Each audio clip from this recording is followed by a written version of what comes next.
Let's break down 3 running backs and 3 wide receivers that are sneaky starts with some sneaky upside going into week 14 of the 2024 fantasy football season, and go over our best streaming options at quarterback and tight end as we approach the week. All right, let's start the video off with DeAndre Swift. I mean, he might not be the sneakiest name, but he's been playing at a very low ceiling over the past 2 weeks, and over the past 4 weeks only has double digits in one game, 9.5 or less fantasy points in 2 straight games.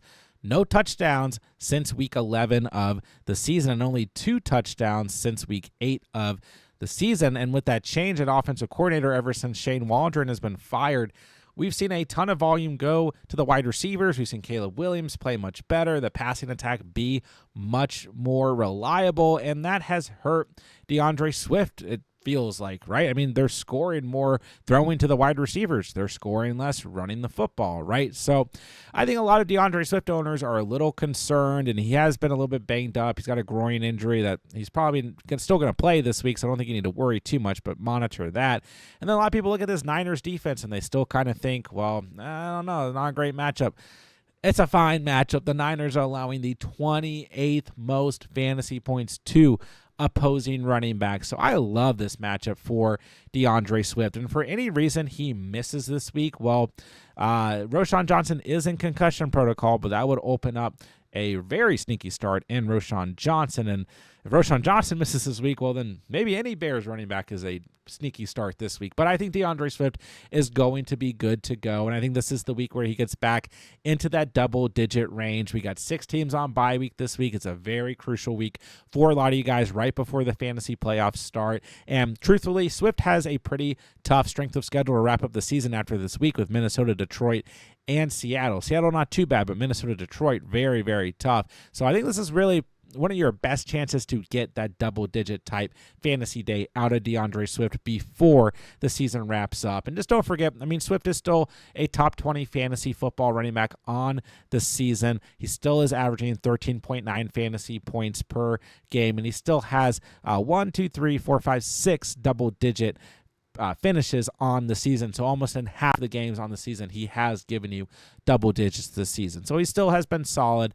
But I think this is the week where you definitely realize, oh, he can still give me a solid fantasy performance against the San Francisco 49ers run defense. All right, next up, let's take a look at Rico Dowdle of the Dallas Cowboys. This was a player that I ended up talking about a lot going into Thanksgiving Day as a strong start, and he came through against the New York Giants with 21.3 fantasy points. He had 22 touches, finished with 112 rushing yards, 5.09 yards per carry, a rushing touchdown, and added 3 catches for 11 receiving yards. And you look at Rico Dowdle for the majority of the season, he's been very efficient running the football. He only has 2 starts on the season where he has finished under 4 yards per carry.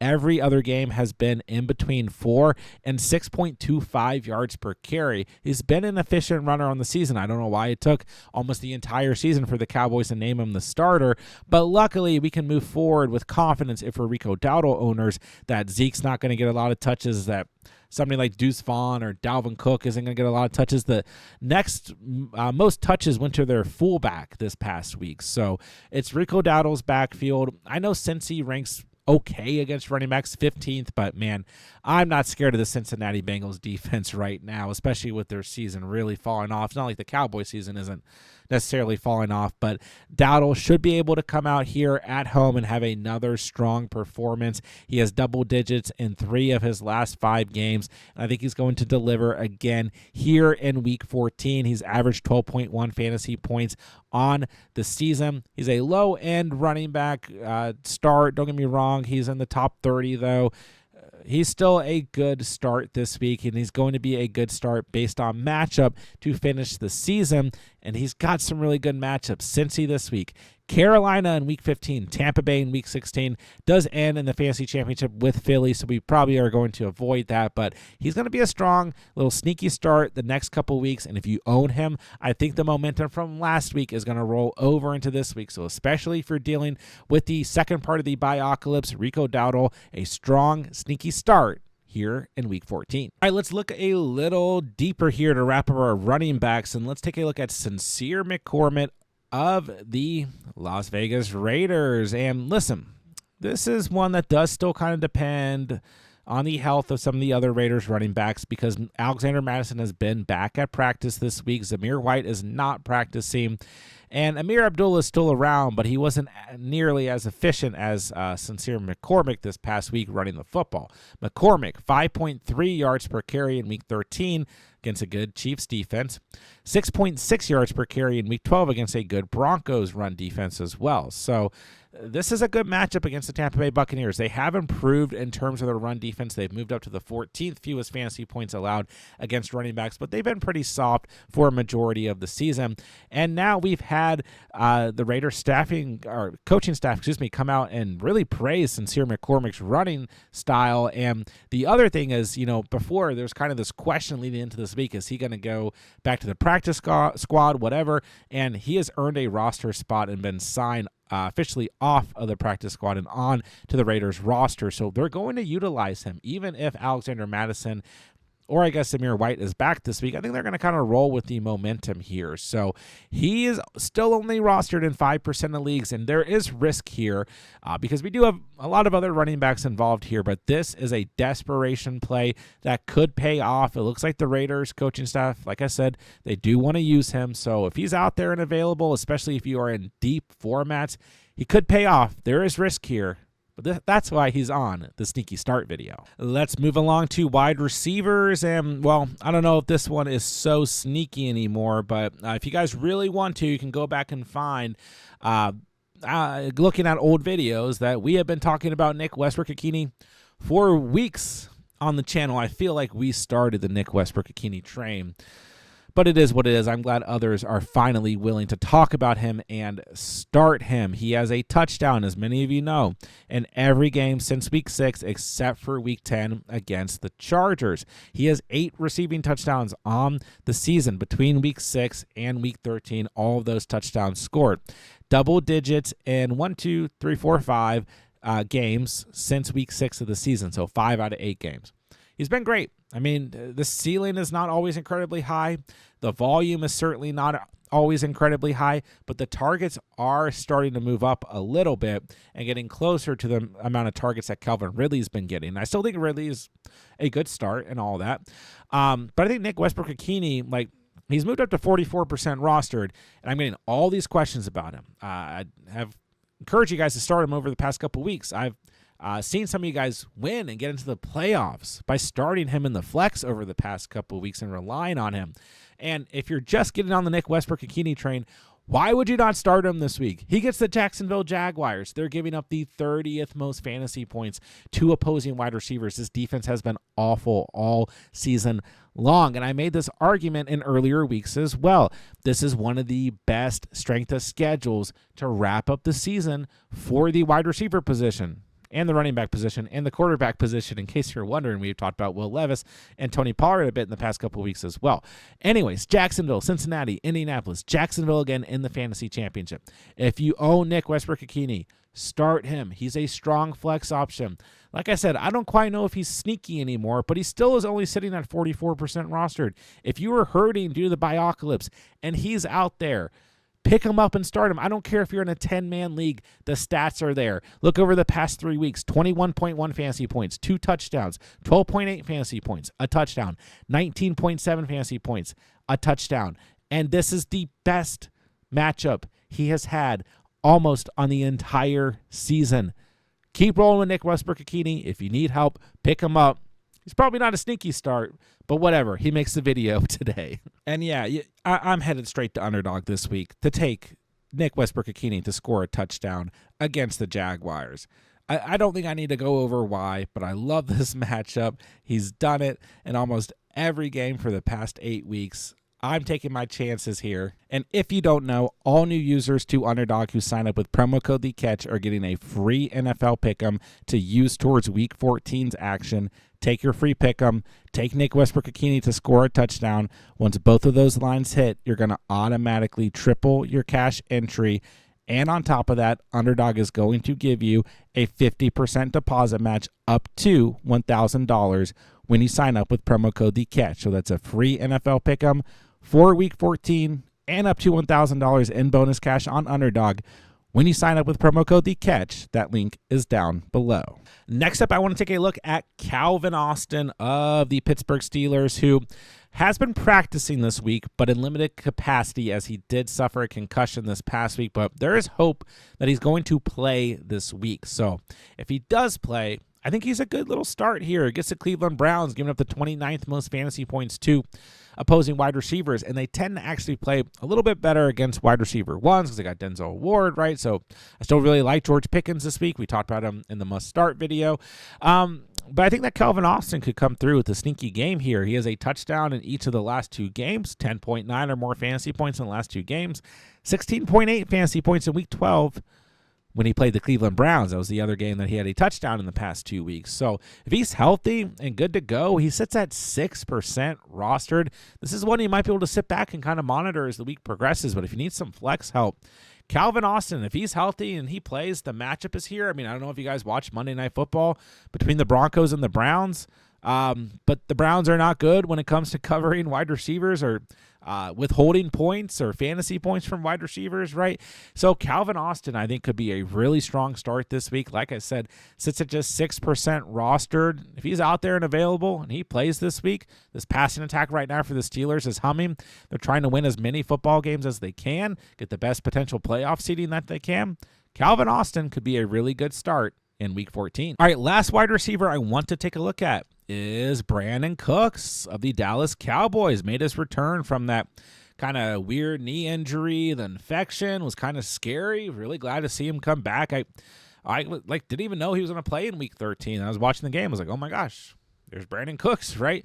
And I actually forgot to put him in the start-sit video, but we did talk about him in the video because I think he's going to be a potential good start this week. Now, just 3 catches this past week, but 7 targets, 16 receiving yards, and he did have a touchdown, 10.6 total fantasy points. Now, there's kind of a couple things going on here. He is not practicing this week, but I think it's just kind of due to trying to monitor his situation with the knee, make sure that keeping him fresh and all that. He's a veteran. I'm not going to freak out there.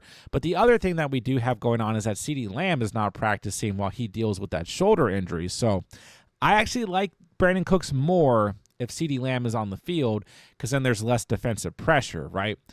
But I think Cooks will probably be fine if there is no CeeDee Lamb, and that would put him right in line for wide receiver 1 volume. And why will he probably be fine? Because he's playing the Cincinnati Bengals. This is arguably the worst defense in the entire NFL overall, right? And they're allowing the 22nd most fantasy points to opposing wide receivers. So kind of monitor as this week progresses. We got Cooks, just staying cautious with that knee stuff going on.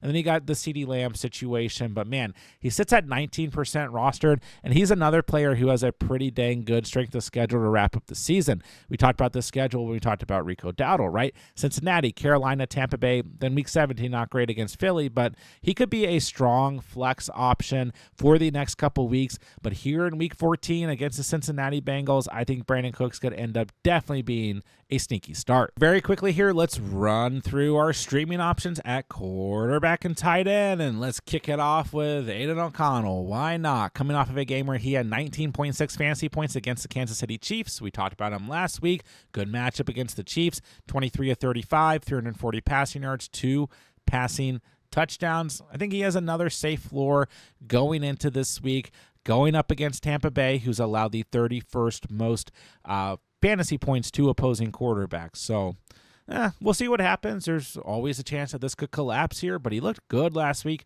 played a clean game against a better defense in the Kansas City Chiefs, although they haven't been good against opposing quarterbacks fantasy-wise. But nonetheless, he gets an even better matchup this week that shouldn't scare you at all. We talked about Bryce Young last week being a decent streaming option, and he came through against the Bucs. Aiden O'Connell should be a good option this week. Then we got Will Levis. He continues to make the streaming list. We've talked about him for a few weeks now. And he's just one of these players that's going to come through with a solid floor. I don't see a ton of upside for Will Levis, but what I do see is like 16, 17, 18 fantasy points, and that's exactly what we said going into last week, and that's exactly what you got with 16.1 fantasy points, 18 of 37, 212 passing yards, 2 passing touchdowns. He now has 2 passing touchdowns in 3 of the last 4 games. By Will Levis standards, that's really good. And Jacksonville's giving up the most fantasy points to opposing quarterbacks. He sits at 21% rostered. He is certainly an option to stream. And just for your guys' knowledge, since I forgot to say, Aiden O'Connell sits at 10% rostered. Then we got Cooper Rush, who has made the streaming lists here and there since he's been the starter, but didn't come through this past week. But he wasn't really bad. He just didn't need to do anything because the defense was doing stuff. Rico Dowdle was doing stuff. He was 21 of 36, 195 passing yards, and threw a touchdown. Didn't throw any picks, anything crazy. He does have a fumble in every game he started this year, but only 2 lost fumbles. But he just didn't need to do anything last week, really. And this week he gets the Cincinnati Bengals, and we talked about Russell Wilson last week as a strong streaming option. Russell Wilson came through because he's playing the Bengals. Cooper Rush, a desperation option. He sits at 10% rostered. And at this point in the season, we're really looking at these kind of deeper streaming options at quarterback because all the good quarterbacks are taken. And in a week where we have 6 teams on bye week, these are the type of quarterbacks I'm going to be recommending because they're the most likely to be out there on the waiver wire for you. So Cooper Rush is an option. Then last but not least, we also have Derek Carr of the New Orleans Saints, right? And I think he has kind of the lowest ceiling here, but a pretty safe floor against the Giants. He does have 18 or more fantasy points in 2 of the last 3 matchups and at least 2 passing touchdowns in 2 of his last 3 matchups as well. And he gets the Giants giving up the 21st most fantasy points to the quarterback position. The problem is he doesn't really have anyone to throw to, and the Giants are also very bad against the run, so probably see a decent Alvin Kamara day, right? But Carr, if you're desperate, 21% roster does give you a floor. Then quickly looking at our tight end options in terms of streamers for the week.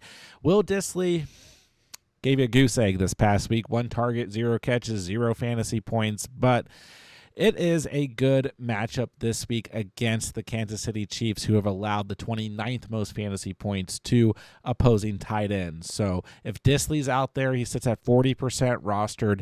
Don't forget, he has 8 or more fantasy points in every game except for 2 since week 7 with a ceiling of 18 fantasy points. So the Chiefs remain a team that are very bad against tight ends, just gave up a monster day to Brock Bowers. If he's out there, this is one of those primetime divisional matchups. He could end up having a solid day.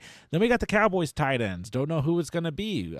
Jake Ferguson sits at 63% rostered, still technically in concussion protocol. Then the next man up is Luke Schoonmaker, who sits at 15% rostered. But whoever gets to start here is a good start, as the Bengals allow the 31st most fantasy points to opposing tight ends. So whether it's Ferguson or Schoonmaker, they're both going to be solid options, but I would really only go with Ferguson, of course, if he plays, and only go with Schoonmaker if Ferguson does not play. But we do know that Cooper Rush does like to target the tight end position. And don't forget, last week we had Russell Wilson on this list, and we had Pat Freiermuth.